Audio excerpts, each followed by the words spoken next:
Baltimore, Maryland is home to one of the country's largest urban school districts. More than 84,000 students, 86% who are African American, attend nearly 200 city schools.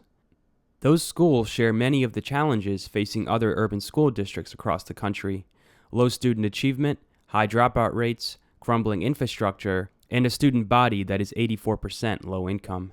To help address some of these issues, in 2010, the state of Maryland received a $250 million grant from the Obama administration's Race to the Top education initiative. In order to qualify for its share of the money, Baltimore City and the 8,000-strong Baltimore Teachers Union agreed on a new contract that measures teacher quality through student test scores and links them to teacher evaluations and pay.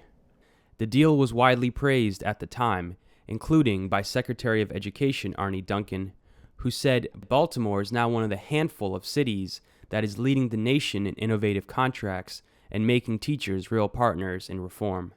Baltimore public school teacher Kimberly Mooney voted for the contract. When the idea came out of linking teacher performance to pay, I voted for that.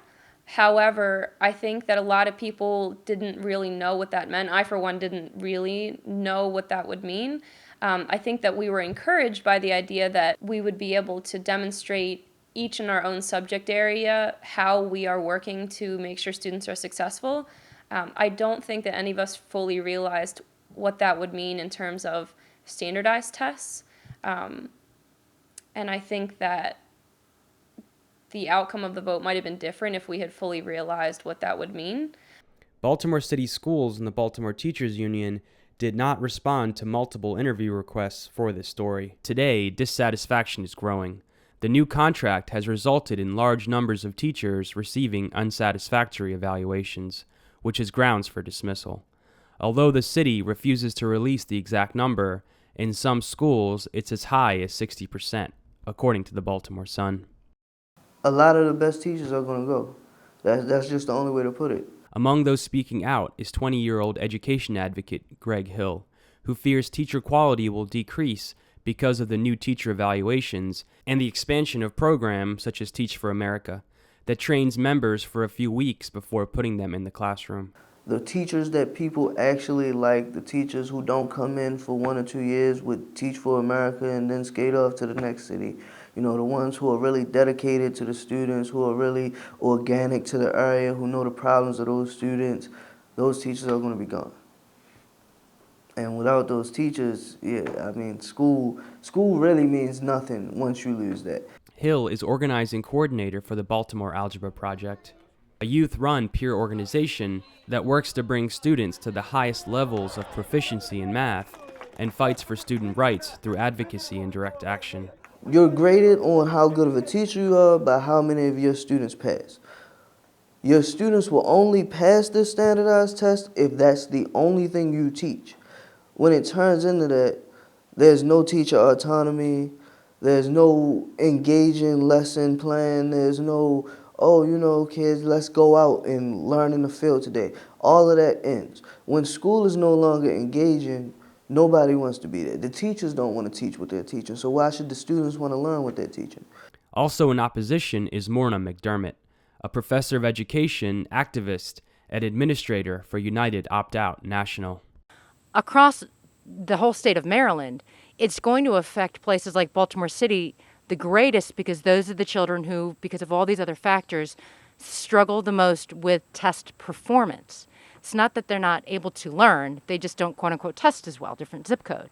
Again, Greg Hill of the Algebra Project. And that's the way people are looking at school nowadays, because if you only adjudicating how good of a student this person is on that test, then even if that student is brilliant but is just a horrible test taker, you're failing that student year after year after year after year until they just don't want to do it anymore. My son goes to a Baltimore County school. It's not going to hit him as hard in his classroom as it will in some of the more economically challenged areas in Baltimore City. They're going to get a teach-to-the-test model of schooling, not critical thinking. So you have a two-tier system, one for kids who are going to go forward and be critical thinkers, masters of the universe, and one who are going to be the quote-unquote laborers. And at this point, I can't help but think it's intentional. I used to think they were just stupid and that they just didn't get it. But the more and more I know, the more and more I think this is exactly what they want to have happen. Defenders of Maryland's participation in Race to the Top point out that Baltimore City receives additional funding, $50 million of Maryland's $250 million grant. But critics have argued that much of the money ends up in the pockets of private consultants. In Baltimore, more than half of the $50 million will go to developing the new teacher evaluation system and not to the classroom. I don't know where that money has gone, but I have not seen a direct impact of that money, and I definitely can tell you a lot of ways that our schools really need money, and I don't know that money with so many strings attached is really going to see its way into the classrooms. Union activists say they will oppose extending the current contract when it expires in 2014. Reporting for The Real News, this is Jessel Noor in Baltimore.